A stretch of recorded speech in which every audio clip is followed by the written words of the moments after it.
often in the past referred to as the wrestling snob. Why? Because I'm damn picky about the professional wrestling I like. My story's out there. I had a site called WrestlingDoneRight.com for many years. I've gotten rid of that. I started to follow bare knuckle fighting.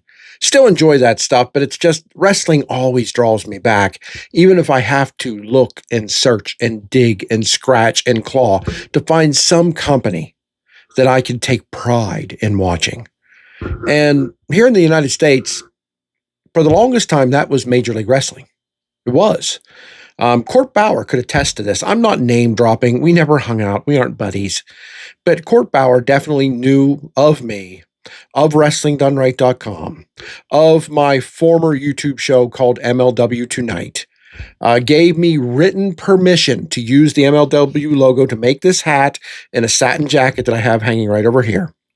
Gave me written permission to use small video clips of MLW Fusion and other programs on my YouTube page, put me over, retweeted me and such personally. Now, I'm not saying any of this to brag. I'm not. I just feel that's part of my story about being an MLW fan has to be told. I was sent free merchandise, nice merchandise, signed event posters and stuff, just for talking about MLW the way that I did online. I had wrestlers contacting me, wanting me to get them booked on MLW. That's the kind of relationship I had with them. Not that I could get them booked. That's not what I'm saying. I'm saying that wrestlers really believe, just from the hype that I put behind MLW, that I was involved with them and could get them booked. Ask Alexander Hammerstone if that isn't true. I showed him the messages I was getting. Again, why am I telling this story? To brag, to boast, to say what a big shot I am? Absolutely not. So why am I telling it? Because as I try to become a fan of MLW once again, as I passionately, honestly desire to love MLW the way I once did, you have to understand at least a little bit why I fell out of love with them over the last few years. I'm not going to go down a long road, so relax. I'm not going to tell you a story that keeps you here for 20 minutes or so. But the pandemic really ate away at MLW. It did many companies, not just wrestling. Many companies in the world were eaten away. Some companies, I don't know about many, but a lot of companies, I think, went belly up. Not just wrestling. I'm talking about just companies in general, did not survive the pandemic. And those who did look a whole lot different today. And that included MLW. They went through several phases. Right after the pandemic wasn't too bad. But then they went over the top comedy with guys like St. Laurent, and especially that little man they had, the little person, if you will, Microman. I'm not going to wax on about that because that's where me and Court Bauer parted ways. That's where not only was I not retweeted or supported anymore, I got flagged. My YouTube channel was flagged with copyright violations for putting clips of Microman up and saying what an atrocity it was, saying how this was not what I thought MLW was to always be. Court Bauer used to say things to me on Twitter like, hey, we're not one of those companies who, play a lot of jokes online, or we're not one of those companies that nudge, nudge, wink, wink, you're in on the joke, that is pro wrestling. We're not one of those companies, Adam. Because he knew I loved that. He knew I was looking for that. He knew other fans such as myself, and I take pride in that. There are a subsection of fans who think like me, or at least very similar to me. They want wrestling to be done in such a way that it's not embarrassing, not full of goofiness, not full of stupidity, not full of ridiculous moves and just junk. I don't know what else to call it, that look like people should be dying or near death, but instead those moves are kicked out of, and sometimes the person who got pile driven on the steel steps come back to win the match. A lot of fans, maybe not a lot, but a nice subsection of fans just don't want wrestling to be that. You know what I mean? Look, I don't have a script before me. I'm not a script writer. I'm an off-the-cuff guy. I didn't major, but I took drama at Penn State University, and I excelled in it when it was anything that wasn't script-driven. And that's just me. If I had to write a script, it would sound like I was sitting here reading, and that's not what I want to do. I want to just shoot from the hip and tell you how I'm feeling. And I wasn't feeling MLW for a number of years. And my criticism of them online, on camera, such as this one, wasn't to berate them, wasn't to belittle them, wasn't to hope that they went out of business or anything like that. But it was a cry, a plea, an open letter to Court Bauer and the MLW bigwigs, whomever they might have been, to please stop and go back to what you once were. Stop being whatever you were trying to be after the pandemic, because it wasn't MLW as I knew it. Look, I have some behind the scenes information, and again, that's not bragging. I am friends with a gentleman who works for MLW. He used to work for them back when it was great. I mean, great. Alex Hammerstone and Jacob Fatu tearing it up. Alexander Holiday tearing it up. You know, MJF before he went to AEW, and that's nobody's fault. Of course, he went to AEW, bigger money, bigger spotlight. MLW was great for a long period of time. And then this gentleman left MLW, and it went to hell, basically. It became something I didn't recognize. Now this gentleman is back with MLW, excuse me, and it looks like it could be getting good again. And I'm going to stay with that statement until I see a number of weekly fusions going the direction their first episode went, and that is back to more badass, legitimate, not wink, wink, nudge, nudge, you're in on the joke wrestling, not over-the-top hospitalization-looking moves that don't end matches. Now, American wrestling's always going to be sort of car crash style. That's not my favorite thing about wrestling. It isn't. I'm going to admit it isn't. I think Tokyo Joshi Pro Wrestling has the best style of in-ring wrestling, not the comedy stuff.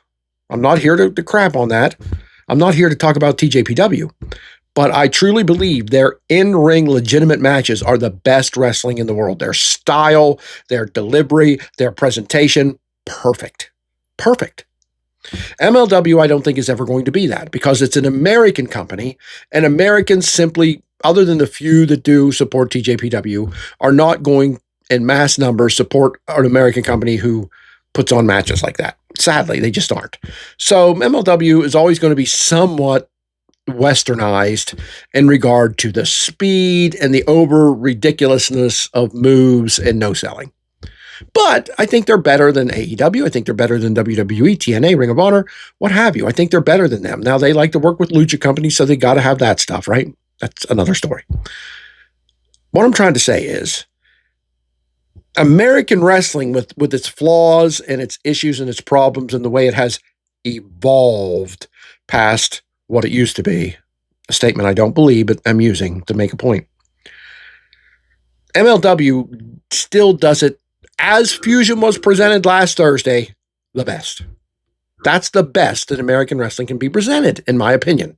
It could be presented better, but it's not going to be, because Americans wouldn't watch it, unfortunately. We already have the AEW and WWE type saying last week's show was boring. Why? I don't even want to get into it. I don't care why. Matter of fact, if you're upsetting those type style kind of fans, then you're on the right track, Court Bauer and MLW. Are you going to come back to where you were? Is my friend, you know who you are, going to help turn this company around? Now I think Court Bauer is a great wrestling mind. Don't misunderstand me. I'm not angry with him. I understand why he did what he did to me. I don't agree, but I understand why. But I think, much like you used to hear Vince Russo had to have Vince McMahon sort of balance out his ideas and not let him go over the top, I think that is the situation here. I think my friend who works for MLW works perfectly with Court Bauer to balance everything. I think they balance each other. That's my thought process on this. I really do. I think Court has some great ideas, and I think my friend has some great ideas. And if my friend ever tells me it's cool for me to drop his name, I will. But I think they balance each other out for a very solid show. Let's take a very quick look at a 2-hour program, because I don't want this video, we're already almost in 10 minutes. I don't want this video to last forever. I'm not a big fan of long videos. I cruise YouTube, and I don't ever hardly watch anything over 20 minutes, and even then it better be good to watch 20 minutes. So let's take a quick look at it. Priscilla Kelly and Shotzi Blackheart was the opening match of the return of Fusion. Pretty solid. This simply was to decide who was going to get a shot at Shoko Nakajima in the featherweight Women's Championship. Shotzi Blackheart won a decent match. She challenged the champion, and that will happen, I believe, this coming Thursday, tomorrow. I record this on a Wednesday. Then they had some highlights. MLW, when done right, does the highlight packages very well. Like they had press conference, Killer Cross, Scarlett Bordeaux was there, Danny McBride, Steve Little, Don Gato, of course, interrupted by Los Aztecas, and they were ran off and beaten up. I'm going through it pretty quickly, but it was well done. It was a nice looking package. Then Alex Hammerstone was chased down by Rich Bocchini, I think that's how you say it, in the back. And Bocchini's like, "What's up, Hammerstone?" And Hammerstone says, "I'm going to sign that contract." Killer Cross said he has open for anybody to step up and sign, anybody in the wrestling business. And Bocchini tells him, "Oh, sorry, man, it's already been signed." And Hammerstone's like, "What the hell? By who? By who?" And Bocchini didn't know, and Hammerstone was upset. Hammerstone's clearly going the heel route here. The word on the show was that he spoke to MJF recently, and MJF convinced him that he's better when he's angry, when he just wants to take on the world, and that's when he really is his best. And Hammerstone seems to embrace that. A little sign of that here is he's pissed off he didn't get to sign the contract before somebody else did. And at this point, we didn't know who it was. Scarlett Bordeaux wrestled then against Aaliyah James. It was fine for what it was. I feel this match was just to show us that Scarlett Bordeaux is actually going to wrestle in MLW. She's not just going to be the valet of Killer Cross. She's going to wrestle, and she's a good enough wrestler. She's fine. She can only improve the more work she gets in, and I know she's wrestled for years. I remember Silas Young way back in those days. So she's wrestled for a while, and she was fine here. And I have nothing against it, but I feel this was to show us that Scarlett's back in the ring. And then we had some footage of Mods Kruger breaking up with Contra. It's an old story, but it ended at the last Battle Riot, where Contra, the new Contra, I don't even remember who all in it. I know Simon Gotch is in it. I know Kushida is in it. We'll be talking about that as we go along.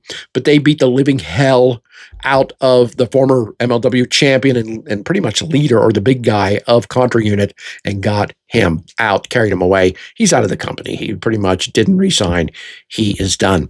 Then we had the Good Brothers and the Skyscrapers bumped into each other. Now, I wrote a nice little write-up of this, what I'm talking about. If you want to read it, you can go to my Facebook or my Twitter. It's on there. And I'm just summarizing it here. They ran into each other. The Good Brothers were making their way into the venue and ran into the Skyscrapers, which is, Dyer and Dijak. And I love that about MLW. They don't use there just happens to be a camera here, the invisible camera floating around like we're shooting a television show. I don't want pro wrestling to be a television show. I want it to be an athletic event that's on TV, filmed by cameras, but no invisible camera shit. Here it wasn't. The camera was there to record the arrival of the Good Brothers, and here comes Dyer and Dijak, the Skyscrapers, and they get into a brawl. I thought that worked lovely, and no visible camera. I can't praise that enough. Then we got a shot of Blue Panther talking with Diego Hill. Now, when I heard Blue Panther won the MLW National Openweight title, I cringed a little bit. Now, I don't disrespect Panther or anything like that, but the dude, how old is he? He's got to be 70 or older, right? I could have looked it up. I'm not that worried about it, but he's pretty old. He's been around a long time, and he's having a resurgence. But when I saw that he's mentoring Diego Hill, I was like, this makes sense. Put a title on the old guy as he brings up the young guy. Now, I'm not predicting this. I have no idea, but could you not see one point, hopefully a ways down the line, they'll build this for a while. Diego turns on Panther, turns on the mentor, turns into a bad guy, right? Turns into a Rudo and jumps the guy who brings him to the top or gets him almost there. I could see it going that way. It would make sense as to why they put the title on an old guy like Blue Panther. Then it was the main event of hour one, Austin Aries. I'm a big fan of Austin Aries. I understand Jim Cornette has put out what a prick Austin Aries is. Look, Jim Cornette has an amazing wrestling mind. He does. I respect the man. I have pictures with him. I have autographs. I have an autograph figure. I respect his wrestling mind. I do. But Jim Cornette has a terrible reputation among many people as being an asshole. So who is he out there calling Austin Aries an asshole? It's ridiculous to me. Maybe Austin Aries is an asshole. I don't know. I met him once. He was great to me. That doesn't mean, that's why I love him or anything. He's a great wrestler. And this was a great match. I mean, it really was. I mean, Austin Aries against Trevor Lee. Trevor Lee with a nice clean-cut look. Finally has trunks that fit. Thought he looked great. The uniqueness of his old look is gone. So I'll say that. Maybe that's one negative. But this was a solid match, and Aries worked as good as he ever had. So did Trevor Lee. And he lost here. Austin Aries wins it. But that didn't hurt Trevor Lee, in my opinion. If you lose to a great Austin Aries, it's not like you're done and you're buried. Don't bring that nonsense as an MLW fan. But Aries looked hot. I mean, as in wrestling skill. I don't judge guys' looks. Silly. But no. And then he challenges Blue Panther, says he's coming for that open national weight title. That would be a great series of matches, in my opinion. But it was a great main event to end the show. Now, hour 2 comes right in. I mean, there's not even a breather, and that's fine. It's not a complaint, but it starts off right away. And it's revealed that Matt Riddle is the man, the rude dude he's now going by, signs the contract to face Killer Kross to try to get his title back, as he was a former world champion just recently. Until Kross, I know Mads Kruger won it. I didn't follow MLW until the Fusion came back, so I'm not exactly sure what happened, but he's a recent former champion, and he wants the title back. Some people are saying, oh, it wasn't even anybody that was a big surprise. It was just Riddle, blah, blah, blah. Guys, who did you think? You think John Moxley or Roman Reigns was going to come in here and sign the title? Come on. Now, let's have some realistic thoughts and hopes, okay? Matt Riddle, another guy who has a bad reputation, especially among a lot of fans. Look, I am friends with him and his wife, okay? And I understand his wife's issues and complaints about him. I do. But again, I don't much care. As long as he's not physically hurting the woman, God bless her. I hope her and her children have a great life. I do. I truly do. And Matt Riddle laying around with porn stars and whatever, living on weed. I don't care as long as he doesn't hurt anybody in the ring and he's a great wrestler, and he is. I've known Matt Riddle for some time. He follows me on social media, which is cool. That's not a brag. I'm just telling you, I've known him. I've spoke with him. I've covered many shows he's been on. I have. I like him as a wrestler. As a human being, he's fine to me. I think his family stuff is messed up, but that's between him and his family, not us. We're here to watch him wrestle. You can cheer him or you can boo him, but deciding to take his personal life that you only know second, third, fourth, fifth hand information about to decide that he's not worthy, come on, who are you? Everybody watching this or within the sound of my voice are upstanding, virtuous people at all times. Give me a break. But Matt Riddle is cool, and I'm fine with him being the first title shot on the return of Fusion. And that's in 2 weeks. That's not tomorrow. That's a week from tomorrow where we'll see that match. The Skyscrapers make their way out unannounced to sit at commentary on the second hour. And MLW plays this up wonderfully because they only have 3 headsets. Okay? They're only used to, at most, a 3-man booth. They do not have 2 headsets prepared for the Skyscrapers, right? And they don't play it up big time, but you notice that if you're a smart fan. It's like if you're an intelligent fan. I don't mean a smart. I mean a fan who intelligently understands wrestling psychology and things like that. So both of them are complaining to Skyscrapers, well, where's the other headset? We're supposed to share one? And it was something little, but that's the kind of thing I'm talking about that makes wrestling seem like a sporting event shot with television cameras instead of a television show about pro wrestling.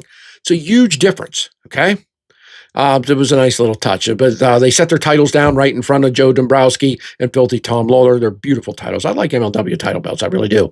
The first match of hour 2 is the Coffee Brothers versus the Good Brothers. Well, how is that not a great match? The Coffee Brothers are a very solid team. The Good Brothers, they were used like crap in WWE. I don't know what they did in TNA. I don't watch TNA, never did. I'm not a hater. I just don't care. TNA is another company that just wants to be WWE. They all want to be exactly alike. The same production style, the same look, the same feel. AEW, yeah, they wrestle more than WWE. They have more wrestling matches. Sure they do. But I'm talking about style and presentation. All these companies, except MLW, want to be the same damn company. Well, WWE is successful with it, so we'll just use that same methodology. Nonsense. Be your own company. But anyhow, this was a great tag team match. Very solid. 5-star must-see. Get out of here with that crap. You like wrestling or you don't. I love wrestling. Wrestling done right. And this was wrestling done right. Tag team, the Good Brothers win it, and they will get a shot at the tag titles. I think that's also in 2 weeks. It might be this week. I think it might be tomorrow. It'll be a tables match. It'll be the Good Brothers versus the Skyscrapers for the MLW titles in a table match. I smelled that gimmick coming match because after the Good Brothers win their fight against the Coffee Brothers, The skyscrapers get in the ring and there's another brawl. So 2 brawls in 2 hours. I smelled a gimmick match coming. Anybody could have. We get a tables match for the titles. Then we get a silly vignette with the Don Gato fanboys, Danny McBride and Steve Little. I don't even remember who those 2 guys are. I think they're actors or something, or some people out of Hollywood. No offense. I just don't follow pop culture a whole lot. Not really at all. So I don't remember who they are. I'm sure it's been mentioned on MLW. I just don't care that much. I don't hate it. Within the confines of pro wrestling, it is what it is. Pro wrestling has done this kind of crap to get further exposure and stuff. And Don Gato, this came across as a commercial or an infomercial for Don Gato's tequila. It was silly. It was goofy. They were in a mansion telling the story of Gato and how he came to be and why he made tequila. And he's upstairs stroking a cat where they're down in this lounge chair with each other talking about this. A little silly, but not as silly as many things I've seen on WWE, AEW, and other wrestling television at all. Not for me, but not the end of the world. Diego Hill then makes his way out, and this guy's being put over as the future of MLW, the hottest free agent. Boy, they had it. He looks solid. I'm nothing against the kid. I hope he's a success, but he's another flippy guy who does a little jig, and when he gets his opponent down, does a little hop jig or something. It's kind of ridiculous. I think the fans will actually start to not like that kind of thing if he keeps that up. That's just my opinion because it borders on goofy. But he's out here to face Adam Brooks. Adam Brooks is my kind of wrestler. This guy looks like a badass. I mean, his look, his build, his ability. This dude is wrestling. He is wrestling done right. I knew he was going to lose, and he did lose. Of course he lost. This is the hottest rookie out there, right? And he's trying to move up. And I don't know. This match was too long. I'll tell you that. That's neither fault of the wrestlers. Neither wrestler's fault, if you will.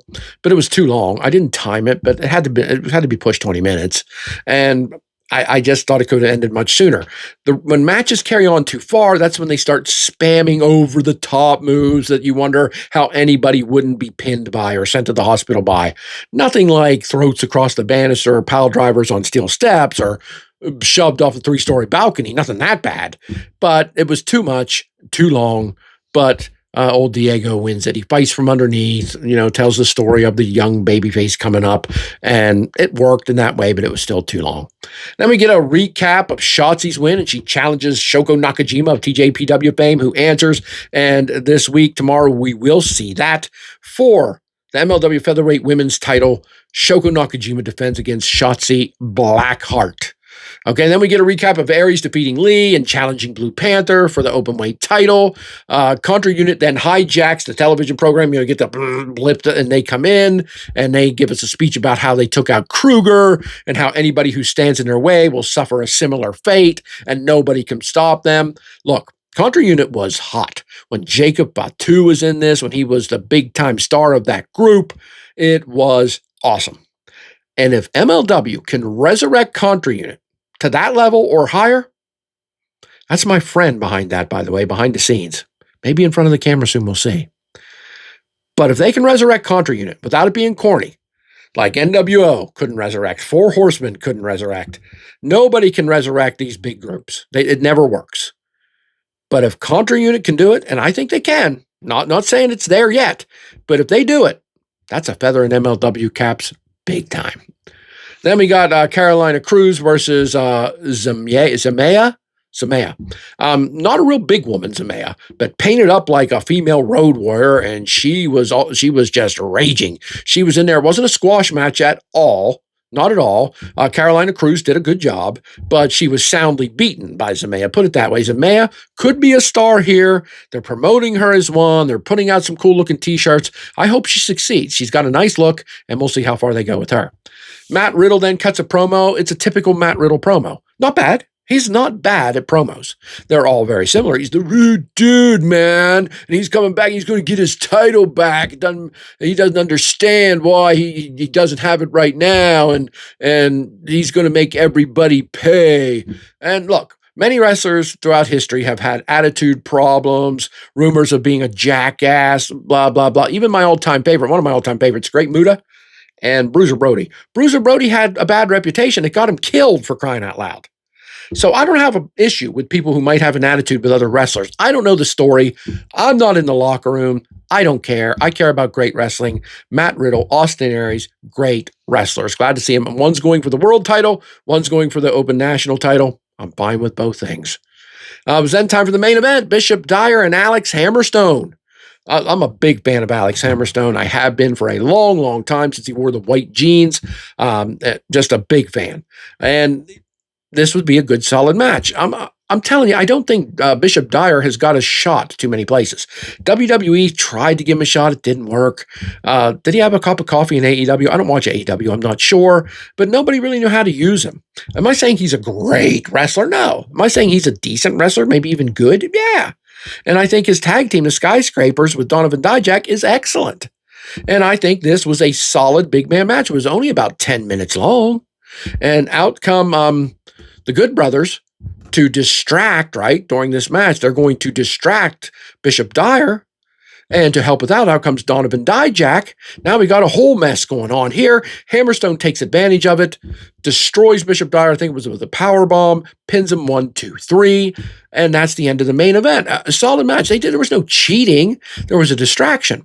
And look, I don't know if this will happen or not, but the Skyscrapers and Alex Hammerstone together would be ungodly of a great faction, in my opinion. 3 big monsters living it up. Gone are the days of St. Laurent giving his Titan, whatever he called it, trying to mock WWE with the name. Stupid.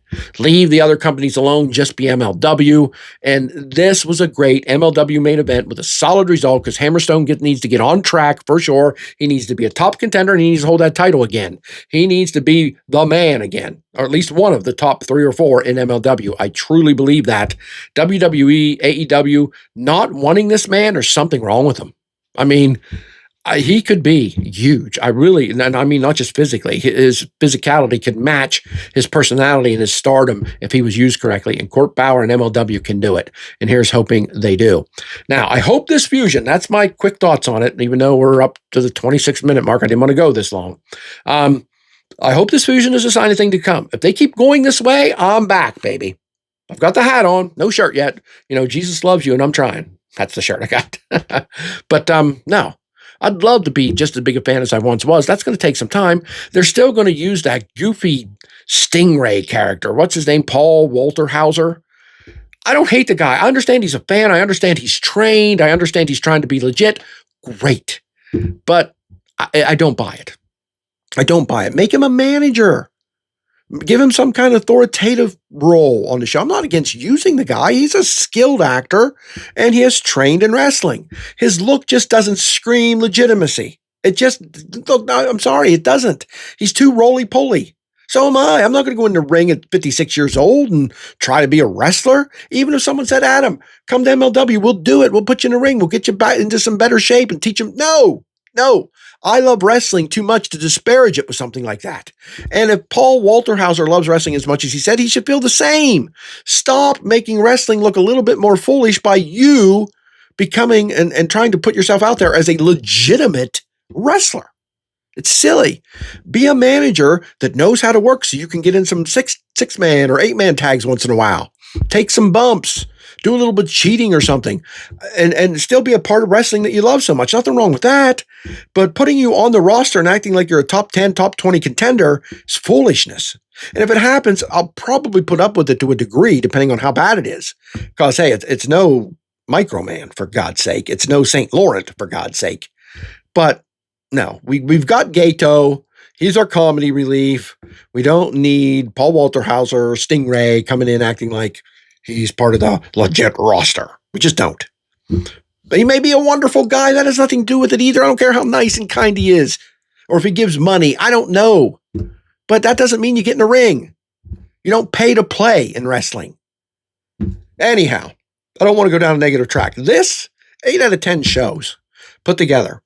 Not because they were you must see 5-star incredible man. No, but as an alternative to the crap we have in wrestling. And I'm sorry, AEW, I don't like Hardcore matches out the ass. I think John Moxley, you talk about overrated, the most overrated wrestler in the world, one of the most overrated wrestlers ever, John Moxley. That's just my opinion. The Young Bucks, get out of here with that. Look, I love the Von Erichs, and I'm glad they're making some money, I guess, in AEW, but MJF is good, but no, AEW in for me. I and others like me, even though there may not be tens of thousands, but they are out there, and they need a real alternative, an American company that's a real alternative to WWE and AEW. And MLW, with shows like this past Fusion a week ago tomorrow, can be that company. Court, please, this time, stay the course, my friend. We'll take a look at tomorrow's show quicker than we looked at this last one. So I'll bring it to you in a few days after it's over, probably the weekend after. If you stick with me here, Wrestling Done Right, Wrestling Snob, whatever in the hell you want to call me, just know that I'm a devoted Wrestling Done Right fan. MLW, let's be that.